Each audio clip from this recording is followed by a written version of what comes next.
नमस्कार साथियों। सुशांत सिंह राजपूत केस में एक बहुत ही महत्वपूर्ण खबर जो आ रही है, जो कि मैं आप लोगों के साथ बताना चाहता हूं।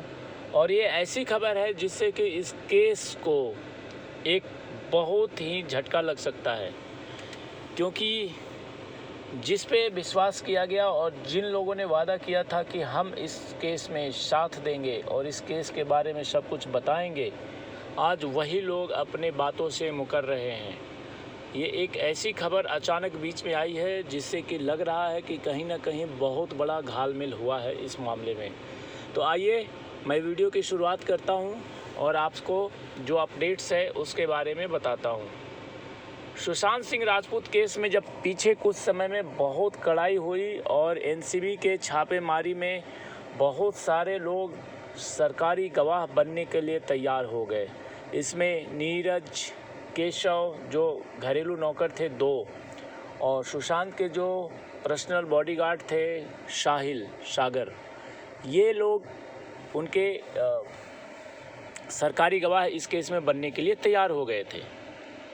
और सरकारी गवाह बनने से बहुत सारी चीज़ आसान हो जाता है, क्योंकि सरकारी गवाह को सज़ा नहीं होती है, अगर होती भी है उनको कुछ तो थोड़ा बहुत दंड दिया जाता है और उन्हें कहीं ना कहीं इस चीज़ से छूट दी जाती है, क्योंकि वो इस केस के अगर गवाह बनते हैं तो वो सरकार को, यानी कि वो मदद कर रहे हैं जांच एजेंसी को।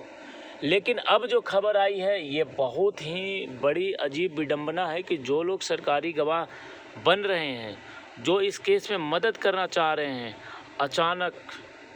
अचानक ऐसा क्या हुआ है और अचानक ऐसी क्या बात आ पड़ी कि उन्होंने ऐसा कदम उठाया और उन्होंने अपनी बात से मुकरते हुए पीछे हट गए हैं। क्योंकि नीरज और केशव 2 ऐसे नाम थे जो लगातार सुशांत के साथ घर में बने रहते थे।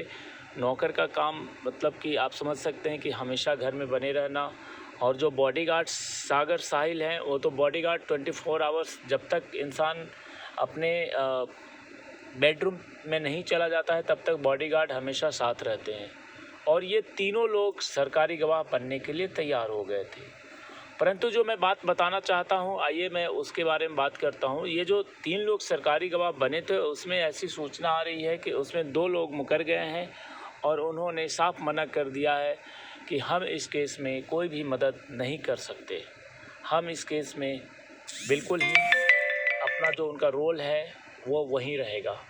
मुझे तो ऐसा लग रहा है कि इसमें कहीं ना कहीं रिया चक्रवर्ती और सिद्धार्थ पिठानी का बहुत बड़ा रोल है, क्योंकि हमें ये अंदाज़ा था कि सिद्धार्थ पिठानी जब जेल से बाहर आएगा तो कुछ ना कुछ वो करामात ज़रूर करेगा। और उसकी जो शादी के लिए जो पैरोल अप्रूव्ड हुआ है, उस दरमियान वैसे तो ये खबर आ रही थी कि उसके ऊपर एनसीबी की पूरी नज़र रहेगी कि वो किससे मिल रहा है, किससे बात कर रहा है और क्या उसकी एक्टिविटीज़ हो रही है। लेकिन कहीं ना कहीं ये जो रिया चक्रवर्ती और सिद्धार्थ पिठानी का जो आपसी तालमेल है और आपसी जो कनेक्शन है, जो कि पूरी पब्लिक के सामने आ चुका है, और उस कनेक्शन को देखते हुए ये अंदाज़ा लगाया जा रहा है कि इसमें इन लोगों ने मिल कर के कुछ ऐसा प्लान किया, कुछ ऐसा गेम किया कि जिससे कि जो सरकारी गवाह बनने के लिए तैयार थे वो अपनी बातों से मुकर रहे हैं और वो अपनी बातों से पीछे हट रहे हैं। तो ये जो भी चीज़ें हो रही है, ये इसमें कहीं ना कहीं एक बड़ा सा रैकेट काम कर रहा है, जो हर गवाह, हर सबूत और हर तरह की जो जांच है, उन सब चीज़ों से छेड़छाड़ और उन सब चीज़ों में उनका इंटरफेयर है और उनका बड़ा निगाह है कि इसमें किसी भी ऐसे लोगों को बचा लिया जाए जो इसमें जिसका इन्वॉल्वमेंट है। और मुख्य रूप से जो इन्वॉल्वमेंट है 3-4 लोगों का, रिया चक्रवर्ती, शौविक चक्रवर्ती और ये अपना सिद्धार्थ पिठानी, इन लोगों को बचाने के लिए बॉलीवुड माफियाओं ने पूरी तैयारी कर रखी है। लेकिन एक तरफ बॉलीवुड माफिया और दूसरी तरफ सुशांत के फैंस। अब देखना है कि इसका अंजाम क्या होता है। दूसरा जो मैं बताना चाह रहा था कि जो दुबई का जो कनेक्शन सामने आया है, उसमें भी ऐसा लग रहा है कि कहीं ना कहीं उस दुबई के कनेक्शन में कुछ ऐसे मजबूत लोग मौजूद हैं जो कि इस केस को डिस्टर्ब कर रहे हैं। भले वो हमारे देश में नहीं बैठे हैं, परंतु वो जहाँ भी हैं, जैसे भी हैं, वहाँ से वो लोगों को मैनेज कर रहे हैं।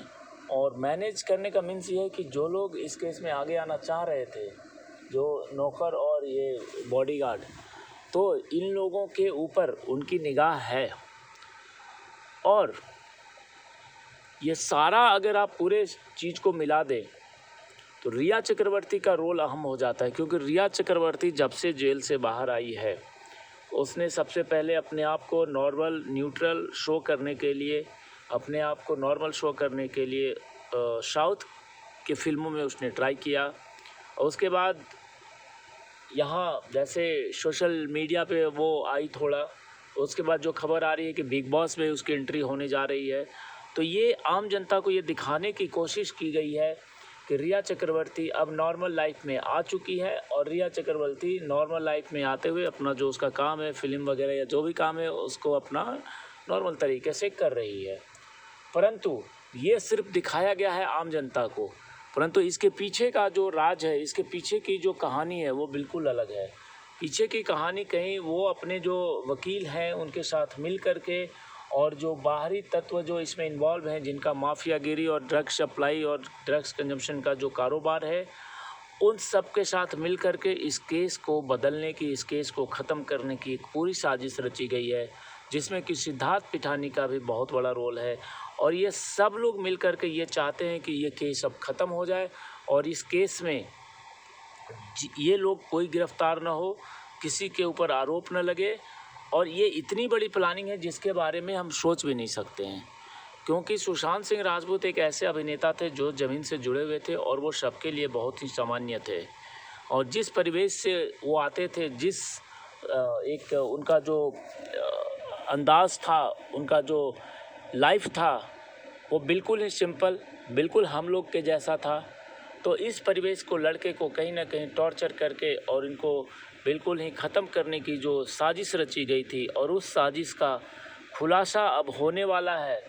और उस खुलासे से बचने के लिए ये सारे लोग एक हो चुके हैं। और इसमें सिद्धार्थ पिठानी का 10 दिन पैरोल पे बाहर रहना, ये बहुत बड़ी एक कहानी है, बहुत बड़ी एक उसके लिए फ़ायदेमंद साबित हो रहा है। और वो जो अगर इन लोगों का कॉल रिकॉर्ड चेक किया जाए अभी भी, सिद्धार्थ पिठानी और रिया चक्रवर्ती का, तो बहुत सारी ऐसी चीज़ें सामने आ सकती है जिसके बारे में हम सोच भी नहीं सकते हैं। खैर, देखते हैं, जो भी अगला अपडेट आएगा मैं आपको बताऊंगा। और अगर आपने मेरे इस चैनल को सब्सक्राइब नहीं किया है तो सब्सक्राइब कर लीजिए। जय हिंद, जय भारत।